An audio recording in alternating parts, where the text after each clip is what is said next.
Hello, everybody. Welcome to another Clownversation.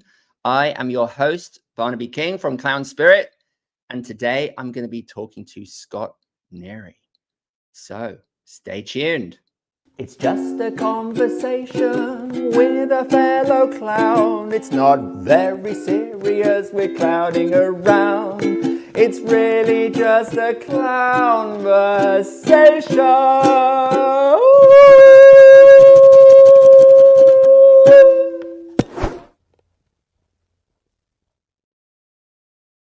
All right, welcome, folks. I am Barnaby. I'm the founder of Clown Spirit, where we take the power of clown and we use it to bring lightness, joy, and connection to your life and the lives of everybody around you. If you're new to the Clown Spirit channel and the Clown Spirit family, welcome. It's so awesome to have you here. Come on in. It's beautiful and warm and friendly, and clowning is the way forward, ladies and gentlemen. So thank you for being here. Please give us a like, share this video with your friends, and if you're not already, subscribe to this YouTube channel. Now, this week, oh, and I should also say, jump into the chat, into the comments, the live chat, and say hello. We already have some people doing that. I can see Edie Krause. Good morning to you. Good morning. Let us know where you are, folks, in the world. It's always good to have that geographical reference point. All the countries, all the cities. Where are you? What's going on in your clown life? How's your day going? Whatever, share it with us. We're going to be talking to Scot Nery in just a few moments. He is the master of entertainment. He has a huge amount of experience in the entertainment industry. He's told me he's open to the idea of being called a clown, which is awesome. But that's not all he is. He's a circus performer. He's an entertainer. He's also a collaborator and a coach with many very significant people in the world of show business, including the amazing Penn and Teller, Moby, Paul Rubens, and others. I'll tell you more about him in just a moment. I have a new webpage, you guys, for Clownversations that I want to tell you about. Some of you may actually be watching this on that webpage. It is working as we speak. I'm just checking it, and it is actually working. So this is the watching on YouTube, and I've always broadcast just on YouTube until now. But now I've actually been able to embed that YouTube video into a separate web page, and this is it. It's clown-spirit.com/clownversation, and that will be a static URL for Clownversations now. So anytime you want to see Clownversations, you can just go to that website web page, and you'll always be able to see whether it's live or the most recent conversation there. However, if you want to participate in the live chat, you can't do that on that page. So there is a link right underneath the video on that page, which takes you to the YouTube site where you can participate in the live chat. And that's really part of the fun as well. So I'd recommend doing that. This is a Clownversation, my friends. And so it's all about you joining in. It's not just between me and Scot. It's the whole community. So we'd love to know if you're there. We'd love to know what questions you have for Scot. We'd love to know your reactions to what we're talking about and all those wonderful things. So I'm going to introduce Scot in just a second, but I want to just take this opportunity to also let you know that I'm currently running a special promotion for my Clown for Life program.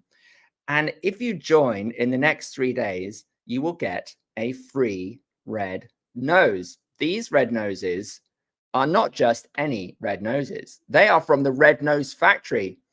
And those of you familiar with the Red Nose Factory will know the amazing Chad Stender, who makes these beautiful red noses. I've got one right here that I'm going to show you.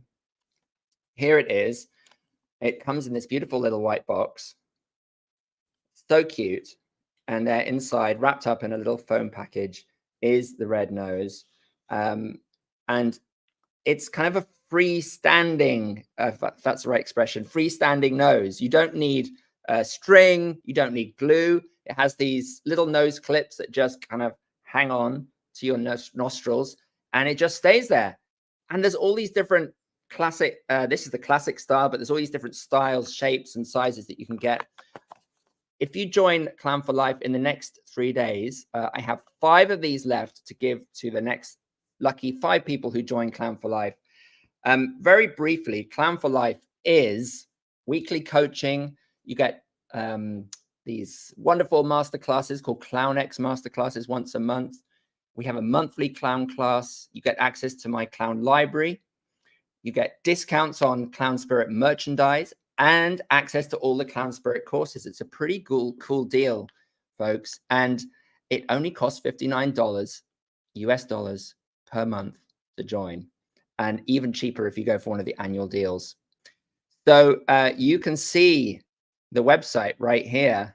I don't know if you can see it very well, but it's www.clown4.life, right? So it's Clown for Life, and that's actually the website. So if you want to know more, go to the Clown for Life website, find out all about it, email me or message me if you have questions, and you could be getting one of those amazing red nose factory clown noses very soon if you join. All right, folks. So enough of that. I am here to talk to the amazing Scot Nery, and I want to tell you a little bit about him before he comes on, but not too much, because he's gonna tell you all about himself as well. He was a pro magician at age 11, party clown at age 13, street performer at age 20. He was pancake flipping at 21, show producer at 23. And then there's a bit of a gap. Now, at the ripe old age of 45, Scot has earned a niche for himself as an action partner to entertainers. And I'm very curious about this phrase, action partner. It sounds really awesome. I want to find out what that is. He really has had a star-studded career, working, as I mentioned before, with people like Penn and Teller, people like Paul Rubens, Moby. He has been on The Tonight Show with Conan, The Late Late Show with James Corden. He's been in movies like Scary Movie 5 and Don't Mess with the Zohan. He is a very skilled circus performer, from juggling and clowning to mime and contortion. He's a bit of a jack of all trades, and apparently very, very brilliant at learning new skills very quickly and passing those skills on to other people. So these are things that are extremely interesting and valuable to anyone alive on this planet. So welcome to Scot Nery, everybody.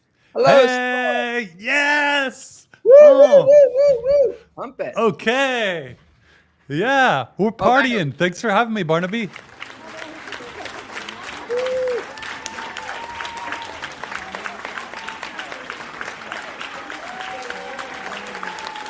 Okay. That's fake. No. It's fake. No. I have them people right here. If I just turn my camera, you'd see them there. Hundreds of people. I'm pissed. You're faking it? You're trying to scam me? Okay. I know that's not a real audience. I've gotten the clap from real audiences before. It's a little different. The Scot clap. You know, Yeah. It's very specific, isn't it? Yeah. What's that All like? right. What's that Scot cheer? It's like, woo, woo, woo, Scot. We love you. It's a little apprehensive usually, and cautious, because people aren't quite sure if they're on board with what I'm doing, and that makes it a little more real. Interesting. Are you an edgy kind of performer? Do you do unexpected and slightly scary, edgy things? I like to affect people. I like to really affect them. So, like when I was performing at the Magic Castle, when I was younger, that's when I did everything. I did all the stuff that I've done has been when I was younger, and I was doing like these 10-minute sets at the Magic Castle where at the Magic Castle everybody's drunk and just bedazzled by the environment, and they are just laughing at and cheering for everything, like they're in wonder. So I hated that. A lot of performers liked the audiences were easy. I didn't like it. I wanted to like get them and then take them somewhere. So I would like dig a hole at the beginning. I would say something that they weren't really like, that would just kind of confuse them and go like, what is this? Is this guy a jerk? And then I would like become like heroic through that 10 minutes. It was 27 shows in a week, and I just killed myself doing it. It was ridiculous to do that. So Wow. the next time I did it, I was like, I'm gonna take them from being happy to being happier. That's the Right. journey I'm gonna take them on. Right. Instead That of was a lot instead of easier. being the different, the one that's different and um trying to be, yeah, give yourself that extra challenge. Yeah, and like that's part of like my wisdom has been the wisdom that's come to me. I just turned 45 yesterday. Oh, happy birthday. Yes, I think I saw Thank that you. on Facebook. Yeah, Congratulations. that's part of the experience that's come to me is like there's a journey to take with the audience, and we could start with where we are right now, because I learned on the street so much. On the street, I'm just like I was just a gutter punk. I made my own clothes. I was like messy and yelling at people, and then I'd gather a crowd of 300 people and turn them into a screaming uh, audience that paid me money. And I loved that narrative. It was just such a dramatic narrative Mm. in 40 minutes for a bunch of strangers that wouldn't hang out together to come together and all that stuff. So I, for a long time, I tried to replicate the drama of that journey on stage in theaters and whatever other venues. And then I realized that we could take, if people are already there, we could take them even higher by starting with where they are. Beautiful. I love that. So you don't have to knock them down and make them go kind of, whoa, who's this? And take them down to bring them back up. You sort of like jump on where they are. Yeah, yeah. Very And nice. I've been really admiring artists that do that. It can be like hard, like Bare Naked Ladies. I worked with them a little bit on their marketing stuff, and they invited me to a show. And they're just like, they're a band from the past that has some hits, and they have a fan base, and they have new albums and stuff, but it's mostly about who they have been. And they were so good on stage at understanding the context of who they are and how the world sees them, and then making an experience with that. Not making a celebration of the past totally, but um, understanding the past, understanding where they are, not trying to be young rock stars, um, and really just like connecting with the audience in the present. I think that's the cool thing about clown is like it does that same thing. It's like what's right now, what are we doing now, what's our breath, where are our eyes going, how do we feel, what's the truth, even if we're putting on a character on top of it. It's like what's the truth that character, that the performer that's doing that character is living in. We have to like accept the entire truth and then capitalize on that truth. I think that's a cool thing about Bare Naked Ladies and clowns. I love it. Yeah, I can think of some other bands that have done this that really well, like the Stones as well, right? Like just Yeah, not trying to reinvent and be different, but just really smart, understanding who their fan base is and who they are, and just like being that. yeah. Just the comfort I, of being yourself. you've seen them live recently? I haven't. I'd like to see them live. That would be cool. Yeah, for sure. So, do you think that other, if clowning is like all about that and being and sort of the performer acknowledging the truth of who they are and the moment, are there other kinds of entertainment that are not like that, that contrast with that clowning, that is where there isn't clowning going on? Like, I don't know, in the circus or in stand up and other kinds of variety entertainment. I think in the audience's mind, there's always, even when there's a suspension of disbelief, there's always the truth about what's going on. There's always like, Mm. I just spent 15 minutes figuring out parking outside of this venue, and now I'm here watching Cats the musical, whatever. Like they, every audience member has the reality as part of the thing. And I think that sometimes as performers, we want to take them completely away, or as producers or creators, we want to take them completely away into this fantasy world. But that's not how people experience art. They experience it in context with their real life. And we can we can make very violent performance or entertainment that aggressively attacks their reality and and helps them to escape.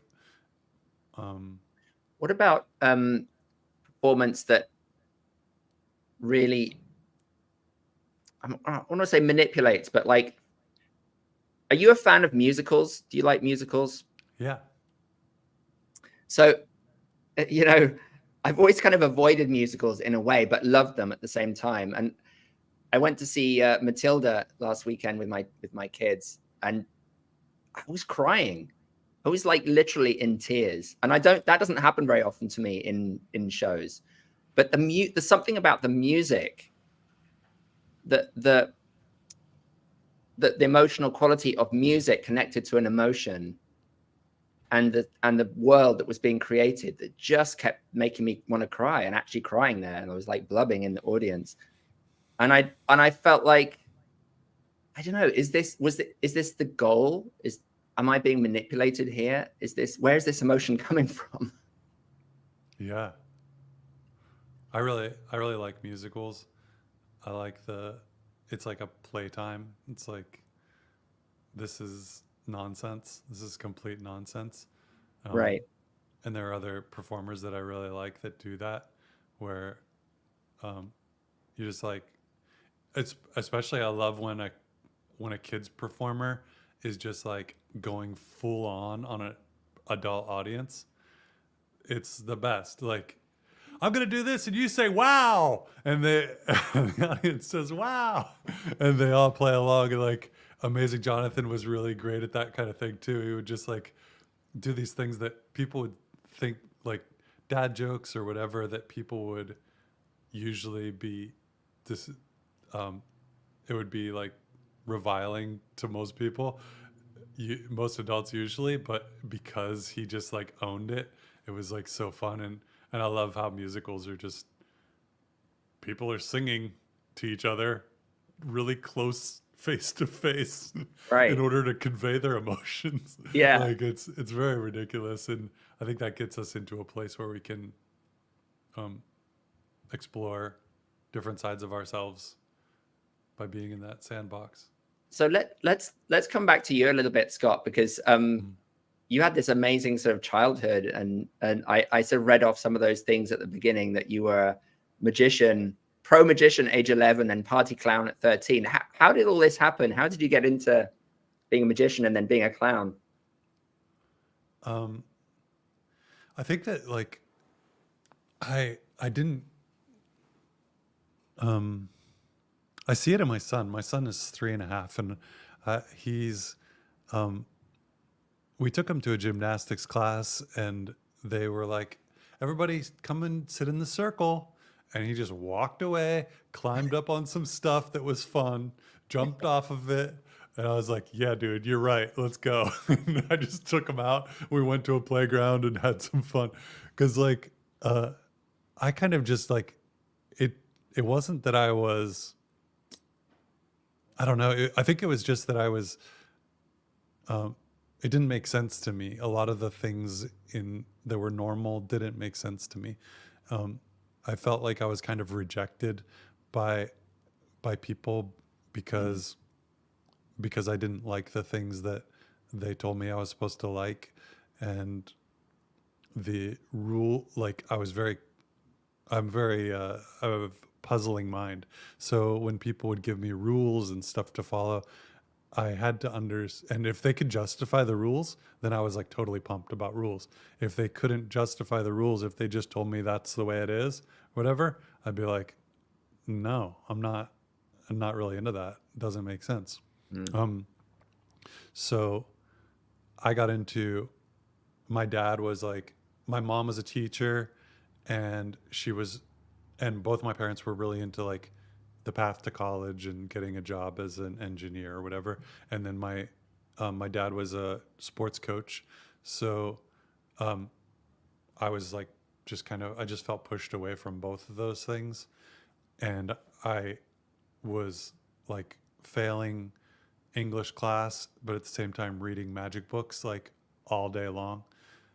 I didn't want to do the homework. I would ace all the tests in like math and tutor the students that were the best in my class. And then I also didn't want to do homework. So I was getting a D in algebra 2 while I was tutoring other kids in the class. Wow. And I was just like, what's the point of all this? I just want to like, if I'm here to learn, then I'm done. I already learned. And, that's just how I approached everything. So the juggling and magic and clowning and balloons and all that stuff was like it was a fun pursuit for me. It was a way for me to share with other people and connect with other people, and it was completely impossible for anybody in my life to judge or understand or criticize. So like nobody was a juggler around me, so how good of a juggler am I? I'm the best one, and they don't even it doesn't even seem like a career that's possible. So it doesn't like I can't fail at being a juggler. And did you call yourself a clown? At what point did you first use that word and think about yourself as a clown? Yeah, I called myself as a clown as like a party entertainer, and I wasn't really doing clown bits or anything like that. And then people called me a class clown all the time because I would be like I would interrupt the class basically. I'd make jokes about things. And the reason and that was way more clown actually. It wasn't that I wanted attention. It was that I saw this great opportunity for learning, and I loved learning. I watched like all the educational TV shows that I could find and read books and stuff like that. I loved learning, but my teachers didn't really seem into learning. So Mm. um, they were more into enforcement and teaching than they were into kids actually learning. So my peers are falling asleep in class, and I'm like, there's some cool stuff here. So let's wake up. I'm going to make jokes about the things the teacher is saying so that you pay attention to what Oh, the wow. context of the joke is. So you And were then helping the teacher. I thought so. I was getting detentions and suspensions and Yeah, the stuff. teachers probably didn't agree that you were helping them, but that was your intention. Yeah, yeah. It's fascinating. I'm going to remember And that next time I'm teaching and I have some difficult kids. I'm like, they're trying to help me right now. maybe, yeah. That's why hecklers in shows are like, oh, you need somebody to throw. What if you had some more jokes in here? Here you go. Um, Oh, that's a that's been my fascinating. experience. That's a very clown way of thinking, right? Yeah. Like the golden mistake or the gift from the gods, the Yeah. unexpected thing. Like I think like somebody's drunk, they're like, "Hey, this would be a funny thing to say. Let's we're doing funny stuff, right? Everybody, are we here to laugh? Okay, I'm gonna throw some stuff in." Great. Yeah. So that's been like kind of a theme for me from being a class clown to now is like, how do I really engage? I'm fascinated by performance that and all entertainment that really engages people and makes them feel good and pay attention. Just paying attention is living. So the more I can get people to like pay attention, open their eyes, increase their heart rate a little bit, and be present, then that's like that's what entertainment is. That's how entertainment is separate from performance to me. Oh, say more about that. Um, like performances can be done by yourself in a room. It can be done with an audience that doesn't get what you're doing. They don't have to understand. You can do crazy artistic things as a Mhm. performance. And entertainment is when you actually engage with them and connect with them and um, change them. Does it have to change them? to be Yeah. entertainment. Yeah. To me. Interesting. A bit. It's the same goal as performance, I would say, but a different route. Not necessarily. Some people are like, I need to express myself on stage. Mm. Like I heard a story about some really top level clowns um, that were working on a show, and they were like, I need to play. And their boss was like, well, we have 3 weeks till opening, so actually we need to work. We need to make a thing that works. Mm. And that's part of the I don't think clown can exist as just a performance, as just an expression of something, especially if the expression doesn't express the thing. If it isn't received, then it isn't entertainment. It isn't clown. Is it expression plus connection? I mean, because we can connect with people, but it's not that's not necessarily enough either. Maybe there has to be something I'm bringing to the party. Yeah, I'm really into like the blue collar entertainer, person that just works and works and sticks with it, develops the thing, and focuses on the goal of entertainment. Like stand-ups are a very good example of this. The good stand-ups just get on stage, try to do two open mics a night, go over and over again. They write, they get up, they perform, they get down, they make notes, they write, and so it's like, and what happens with that is, I think we get this idea of self-expression as I have to define the core of who I am and how my heart is special, and then express it. And I think that the expression that like a stand-up does is more communal and collaborative with the audience, because you see a stand-up that jumps in the first open mic that they do is like it's all their own ideas of what is going to be funny, and then they start to learn. After like 2 years, they learn how the audience sees them, and what the audience wants from them, and it might not be how they think of themselves. Yeah. Their onstage persona changes, and their offstage persona changes, and it starts to gel together, and they are, they're developing in concert with the audience and what society decides is right for them. Beautiful. Scott, I wonder, this is I really love these ideas, and I want to ground them back into what you do and what you started to do at that early age. I wonder if you could take us into a little of the mechanics or nuts and bolts of how you started to do entertainment and what that looked like. Like, what does it mean? What did it mean to you? Or what did it look like to do this thing that connects right away with the audience, that the audience loves? Give us a glimpse into that.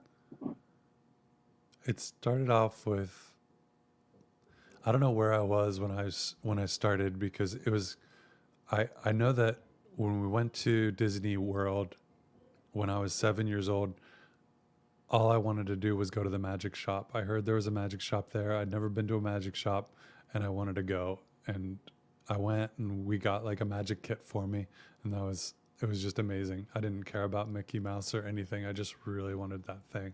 And then I had some other tricks, and I showed a trick to my neighbor, and he said, "That's great. Go show it to this guy, the other neighbor over there." And I went and showed him the trick, and then he said, "Come with me." And he took me into his basement, and he had all these magic tricks like lining the walls. Wow. And he was an amateur magician that had trained in California. I was living in Ohio, and he he like he mentored me and showed me how to do shows and stuff like that. And he showed me, like, taught me to like smile on stage and how to play music and how to introduce myself. And it was, so that was very presentational and very fourth wall, like, just here's the show, Yeah. you know, no audience Yeah. interaction or anything. Mm. And then, so I was learning all that stuff, and then I started seeing like Penn and Teller and Amazing Jonathan and Mac King and some different performers on TV, and going like, that's crazy. That's really great. That's like what I like. And so I started like, when I was 15 was when I first did like a magic show where I felt it was me, where I wrote some jokes for myself. I I like messed up the routines a little bit and made them a little bit different. And um and yeah, so then I started really connecting that performance, that like, whatever, that facade kind of performance with the class clown thing, and bringing it all together. Did that, I forgot what your question was. Mm. Yeah, totally. So what are some examples of how the clown and the magician kind of came together in as you evolved? Um,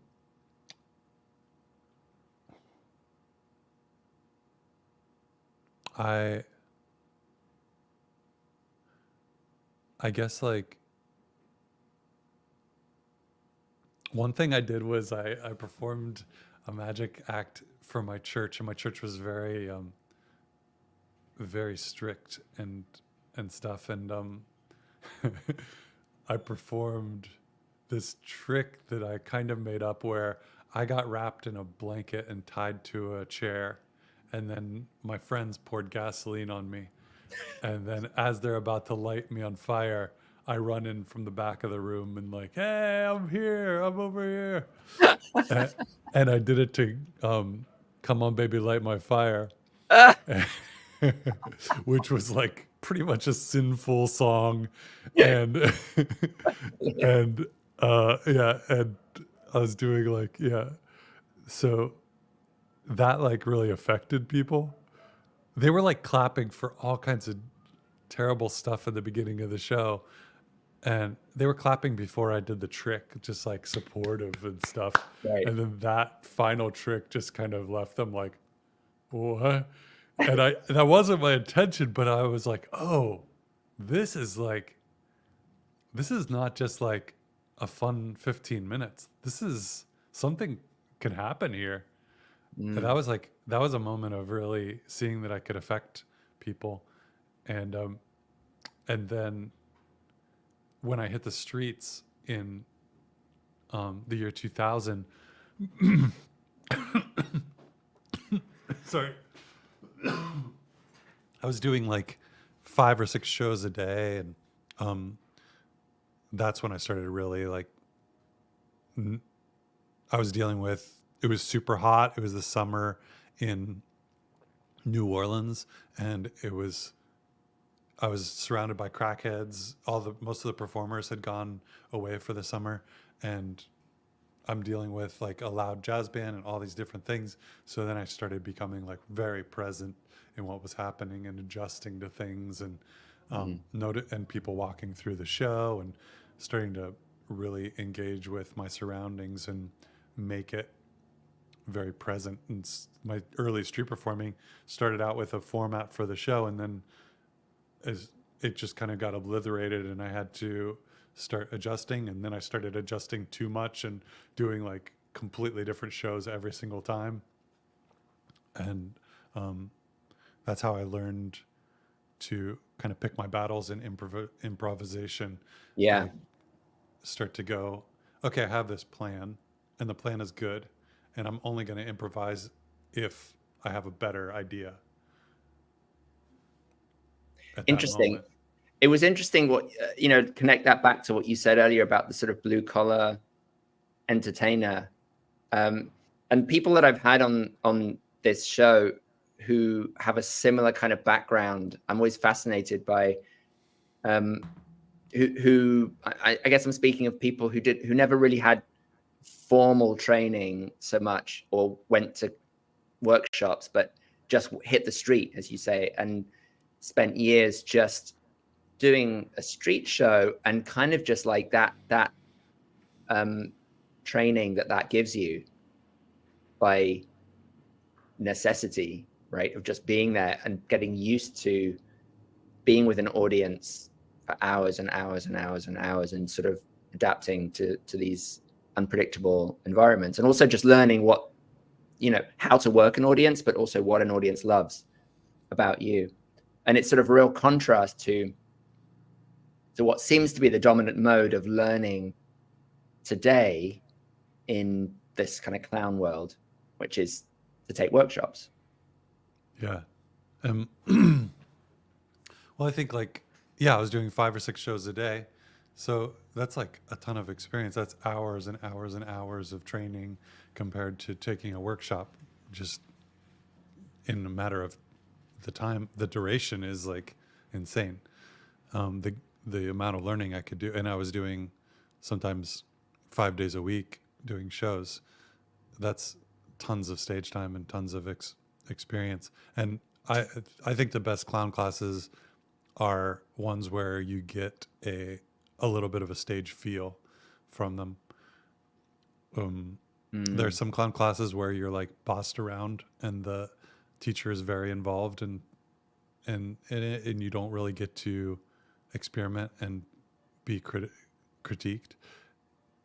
It's more like do this thing and then do this thing, and that's going to be a hard way to learn. So I've done a lot of clown classes and a lot of performance classes. I trained with Gypsy Snyder from Seven Fingers. I trained with Stephen Haves. I created a slapstick convention called SlapCon, and I got to bring in amazing teachers for that.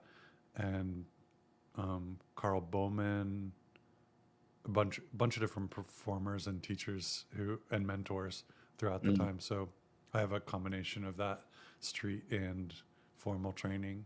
Yeah, because at some point also you, to add to the magic and the clowning, you learned a lot of circus skills and acro, right? Right.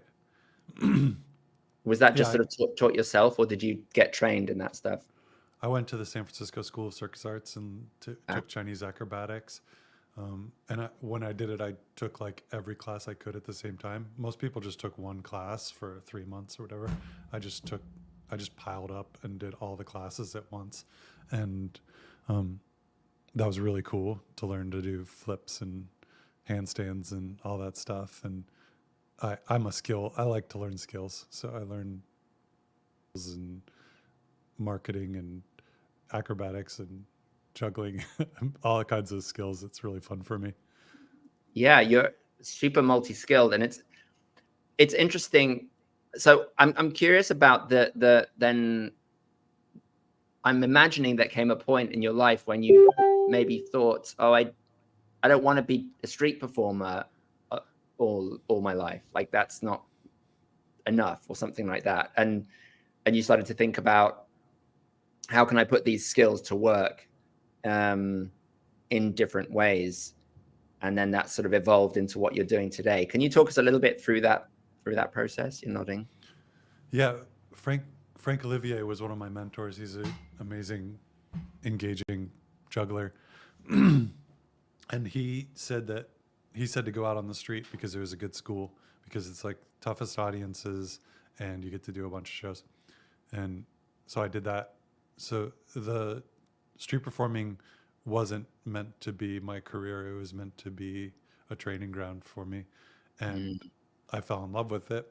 And it was really powerful and fulfilling. And then I got my life threatened in like New York City, San Francisco, Venice, maybe some other places. And Wow, on the street, like people threatening you on the street. Yeah. Wow. And because it's legal to street perform in public places in the United States, it's not known that it's legal. It's kind of fringe. So if you get complaints, or if there's any like disturbance or whatever, as far as somebody complaining about it or some problem, then the police just come and tell everybody to leave.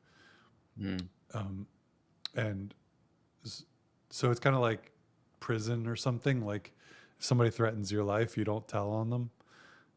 You just keep trying to do your thing. And that's what, yeah, I didn't really have very much of a choice. I didn't want to, I didn't think the police would do anything if they wouldn't do anything helpful if I brought up that people were threatening my life. It was other vendors and performers that thought I was competition or thought I was challenging them or something. And so did you transition into indoor work at that point? Yeah, I was already doing some stuff in different clubs and stuff, and then I did, and I had gigs throughout that I would do, and then come back to the street, and yeah. And that was obviously a safer environment. You're not going to get so much threat on a stage. So what was it that, because you talk about the street, that kind of process of learning on the street, but you can't just translate the same act into an indoor venue. So what were you doing? What did you start doing technically in these clubs and indoor spaces?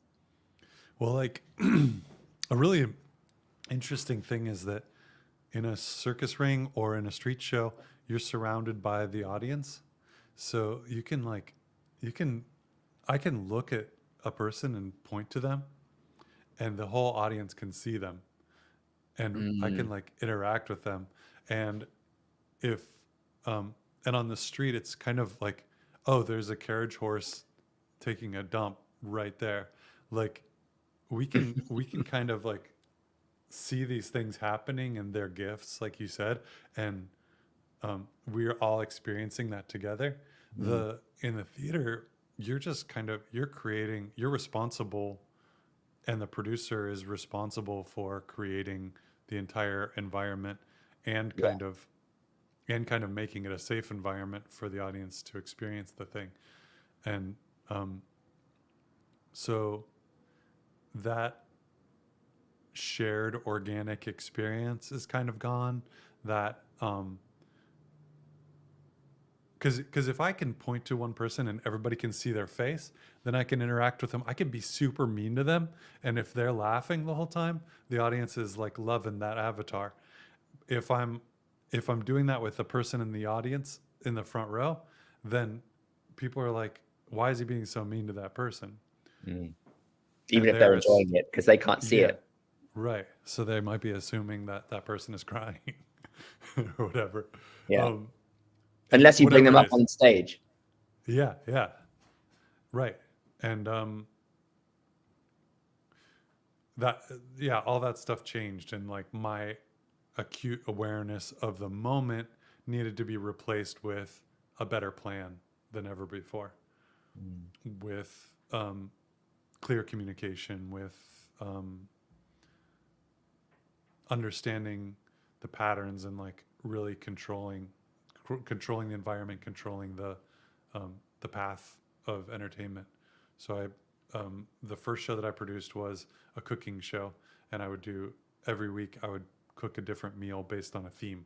So I had like gingerbread crack house, what if robots could eat, spring break at the Vatican, and all these different like fun themes. And I'd have a guest chef come, and I would juggle, and I'd get hurt, and sometimes I'd cook a successful meal. Usually it was like weird, and then people could try it if they were brave enough. They could taste it. So this was the whole show, just you and a guest chef cooking. Yeah. Doing tricks. Yeah. And it was a different one every week. Yeah. I'd plan out about like 40% of the show, and the rest would just be whatever happened. Amazing. And you were getting audiences to come and see this. Yeah. What city? San Francisco. Because I imagine doing that in Portland, and there'd be like 20 people that might come, but it's not really a way to make a living. So how did you start to make a living doing this, Scott? Doing the cooking show? Well, being an entertainer, I guess, in the broadest sense, because I'm sure that's not all you were doing. Well, I started getting paid when I was 11, and I would do like a $25 show, and then I'd go buy magic tricks with it. And then when I was in the year 2000, I started doing street shows, and I had some savings from doing a bunch of I did a million different jobs, and I packed up my car and went to New Orleans on April 1st, 2000, and started just doing, that's all I had. I was just going to do shows. So that's how I became full-time. But at what point did you start doing the coaching, I guess, and the collaborating with these other artists, which I imagine is more lucrative? Yeah, it was like pretty organic. Like I would work with somebody as like I'd get booked in their show, or I would get hired to do some little thing, and the project would get a little bit more complex. Like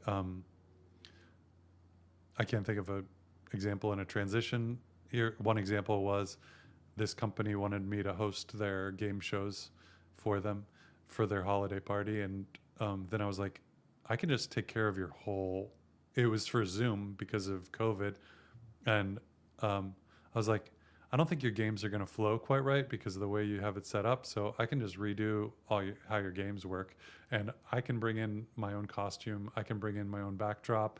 I can run the tech. I can do music and write all the jokes and make sure that the whole thing flows, and charge you 12 times as much. And they were like, yeah, sounds good. And so I get pulled into these like different projects and just see how I can use my whole self to make them better. So you're a producer as well as a performer, I would say. Yeah. I produced the #1 show in LA called Scot Nery's Booby Trap, which is a variety show with 15 acts per week. And we would do, so I did that for over 300 performances. And I'm a producer. I really just, and so the thing that I'm doing now is an action partner, I call it, because people are running their own businesses, and there's like all these aspects to a business. There's sales, marketing, value creation, value delivery, finance, and then there's the mental health and productivity aspect of it. And most freelancers can't afford to hire a consultant for all those aspects, and they can't afford to hire a coach and a therapist and a marketing expert and a graphic designer and all this different stuff. So what I do as an action partner is I figure out what their big picture is, what's the real important thing to them, and where they're trying to go. And then I speed it all up by bringing together all these aspects of who I am and what I've experienced. So do you draw on your own skills to help them, or do you help them bring other people in that have those skills also? Yeah. So like one example was this guy wanted to get, he was trying to get, when he traveled, he wanted to get better gigs so that he could travel less. And he also wanted to work locally more. And I said, what was your favorite gig? And he told me about this festival that he loved. And he sent them I said, well, why don't you contact them? And he sent them a message saying like, hey, I'm around. I know you're planning your festival soon, so I'd love to join it. Then They posted the next day, like a casting call for that festival, and didn't contact him back. And so I said, okay, here's what you're going to do. You're going to tell the guy, hey, I saw that you posted an ad or posted a thing looking for performers. I have been traveling around and meeting tons of people, tons of performers. If you want to talk, we could talk about what you're trying to do, and maybe I can hook you up with somebody that's just right for you. The guy said, I'm not going to book you again. We only book performers once. We don't book anybody twice. And but if you'd like to talk, that would be great. So he got on the call with him. I told him, like, I guided him through how to communicate along this path, and he recommended his friend, a few of his friends. Then the guy booked his friend the next day, and then he didn't hear from from the booker again. 3 weeks later, all of a sudden the guy's like, hey, do you want to come out and do the festival? So he got booked twice for this festival that he loves. And I mean, he's a badass performer. He's great. He deserves it. And it's really good for the festival to book him. And so he got booked twice because of the work that I did, which was like, I knew how bookers think. I knew that this guy knew people. I knew his network. I was like ready to connect him with other people in the network. So I'll use whatever. I'll use my own network of people. I'll use my skills. I'll use my knowledge. I'll be like on a call with somebody and I'll be photoshopping a flyer for them while I'm talking to them. And so I get to use like all my skills, knowledge, resources. And every time I work with a new client, I'm like learning more stuff about how people's businesses work and how their workflows are, so I can make it better. That's really fascinating. Yeah. So what's next for Scot Nery? Are you happy doing this? Is this it now? Dude, I have the best life. Like, I'm talking to people all the time that are busy, that are like super busy. And I have a 3-year-old and I have a wife that these are my favorite people. I get to work for 8 hours a day at home. Then I get to hang out with them and just spend so much time with them. And it's awesome. I'm doing like super fulfilling work, because when I was doing Booby Trap, I would do like 200, it was a 200 seat venue, and it would sell out, and I'd have like so many genius moments that would happen on stage, and I would be like, only 200 people are seeing this. So now I get to like affect all these amazing performers. I get to hang out. I choose who my clients are, and I get to hang out with people that I love and then help them do the things that they do. So I'm just like expanding out into the world in such a like exponential way, and getting to impact the world of entertainment so much. From here, I might just be an action partner to bigger and bigger people with more and more impact. Or, and I'm also looking at producing more stuff and writing more stuff and maybe hosting TV shows or whatever. Very cool. I mean, it does sound like you're incredibly busy.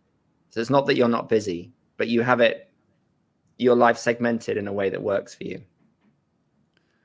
When I'm awake, I'm awake. I don't know if like, I don't ever have a thing where somebody texts me and I say, I'm sorry, I'm busy, or somebody calls and I want to talk to and I don't have time for them. So I don't have the looming busyness. In the same, like, I feel like everybody's busy. Some people everybody's like doing stuff all the time. Even if you're just playing video games and smoking pot, those are activities. And maybe you're trying to escape from some trauma by doing that. And that's a lot of work, to escape from trauma and to try to cope. So we, my wife and my wife, she would hug me really hard. Uh, so, and it would like almost hurt. So I started calling her a koala because she would just like clamp on. And we went and saw koalas in Australia at the zoo. And there was, koalas have just been a theme for us. And we went and saw koalas at the zoo. And there were these people like there that said, those koalas are lazy. They're like, because koalas sleep like 90% of the day or something. These people were complaining that they went to the zoo and the koalas were sleeping. Those koalas are lazy. I'm like, what do you expect from koalas? What do we expect? It just like show me like, what do we expect from ourselves? Like, do we expect? Sometimes I expect myself to never sleep or to never rest or to not take some time to like eat a meal or slow down or enjoy a sunset or whatever. Um, and that's a thing that I see working with so many performers. When they're vulnerable with me, they express what's going on. A lot of us are trying to beat ourselves into working harder, doing things harder. And what I try to help people with is like, let's just decide it's easy right now and let's have fun making it easy, because if we don't make it easy, we can't do more. Mm. We're only going to be able to do the amount that we're doing. I love this this term action partner that I don't know if you've coined it, but I love it. Yeah, I think I coined it. I really like it because I wanted to express something that I was beyond a coach or a consultant for these kind of people, and I'm a peer. Like so many times in my career, I wanted somebody who was a clone of me. It's like if I could see me from the outside, the things that I do for other people are like really cool. I really feel like I help people. So if I could have somebody else that was a peer to me and like really understood me, then I would be able to do so much more. And that's what I try to offer to people is like, I see you, I hear you, I know where, I don't know people perfectly, but I can like relate to them. And then when they're vulnerable with me, when they show me what's going on with them, then I can help them to look at their big picture. We can create a project together, and then we can figure out how it's working and how it's not working. And yeah. Scott, this has been a really I just really noticed the time, and I didn't realize it was so late, because I've just been enjoying the conversation and I've kind of absorbed in it and just kind of soaking in a lot of what you're saying in a really positive way. So thank you. Yeah. Do we have comments or something? Are people?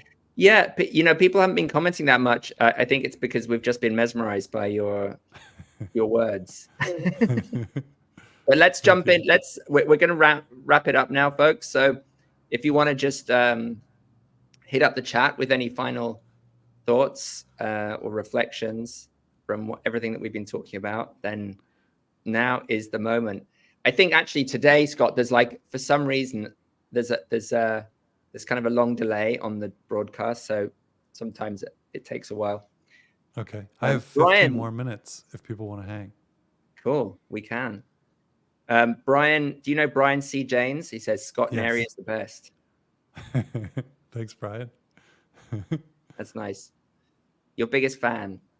Yeah. He was how do people get in touch with you, Scott? If like somebody's listening and they're like, oh, I want to talk to you, how do they get hold of you? Right there. My name is available on Google. Really? You can find Google. me. Your name's on Google. Yeah. You can do scot.fun as my website if you want to contact me there through WhatsApp or whatever. And yeah, I'm open. Contact me on Facebook or whatever. Great. So if anybody listening is thinking that, oh, I could use an action partner, a listening ear, some inspiration, then get in touch with Scott. I also want to just mention that you gave me a new insight into one of the many uses of AI last week when you sent me a bio that you'd produced with ChatGPT, and I basically used it for the YouTube description. It's like scary the level to which that that's kind of creeping into this whole area of work that we're involved in, and all areas of life. Yeah. I use it a bunch to kind of chop through the things that are that don't take it's a strange margin of, there's stuff that you can just find on Google, and then there's stuff that you need your brain for, and then there's this like that area in between.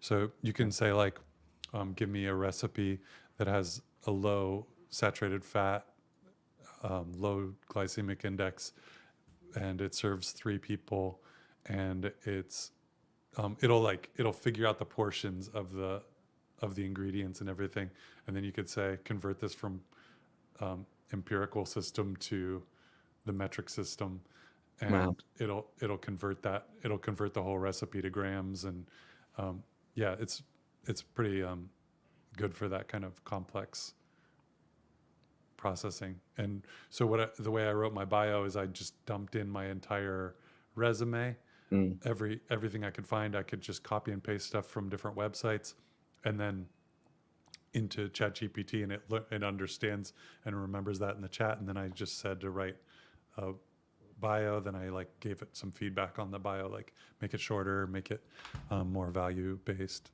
stuff like that. There's some comments for excellent conversation. Thank you from Edie Krause, and Roger Fojas says, "Great Scott."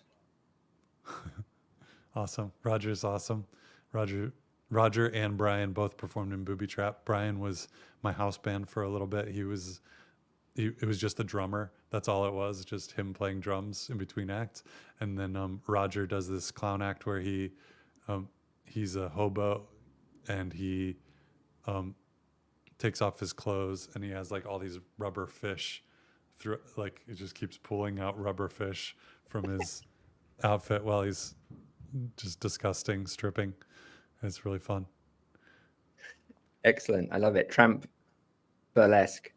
Yes. Tramp in 2 senses of the word.